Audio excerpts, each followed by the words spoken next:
قرآن مجید کے بعد خدا کی قسم و قرآن کی قسم و نبی خاتم کی قسم، قرآن مجید کے بعد دہن مصطفیٰ سے نکلنے والا متواتر ترین فقرہ ہے۔ یہ ایسی بات ہے جس پہ دنیا کے سارے دانشمند اکٹھا ہو جائیں اور مجھ سے چاہیں تو مناظرہ کر لیں، چاہیں تو مباہلہ کر لیں۔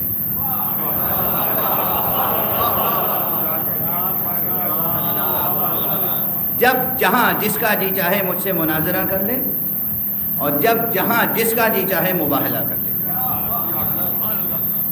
کئی چیزیں ہیں، اس چیز پہ مباہلہ کر لے کہ یہ متواتر ترین ہے یا نہیں، یعنی دہن مبارک مصطفیٰ صلی اللہ علیہ وآلہ وسلم زبان گرامی ختمی مرتبہ سے قرآن صادر ہوا، نکلا، قرآن ہم تک پہنچا، کس کی زبان سے پہنچا؟ رسول کی زبان سے، متواتر ہے۔ اس کے بعد حدیثوں کا نمبر آتا ہے، حدیثوں کا درجہ آتا ہے۔ حدیثوں میں کچھ حدیثیں ضعیف ہیں، کچھ قوی ہیں، کچھ موثق ہیں، کچھ حسن ہیں، کچھ صحیح ہیں، کچھ اعلیٰ درجے میں صحیح ہیں، کچھ کمتر درجے میں صحیح ہیں، کچھ مستفیضہ ہیں، کچھ متواترہ ہیں۔ احادیث متواترہ کو محققین سے پوچھیے گا جا کے، ان سے نہیں جن کا کام ہے دین فروشی، ان سے نہیں جن کا کام ہے سخن فروشی، جو دیندار ہوں، اہل ضمیر ہوں، کسی بھی مسلک کے ہوں، دیندار ہوں، اہل ضمیر ہوں، ان سے پوچھیے گا کہ بتائیے متواتر حدیثوں کی تعداد کتنی ہے؟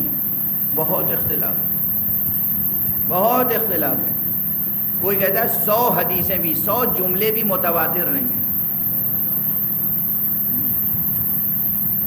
100 جملے بھی رسول کی زبان سے نکلنے والے 100 جملے بھی متواتر نہیں ہیں۔ اچھا، جو متواتر ہیں ان میں سب سے زیادہ متواتر کون ہے؟ تواتر کا درجہ سب سے زیادہ بلند کس کا ہے؟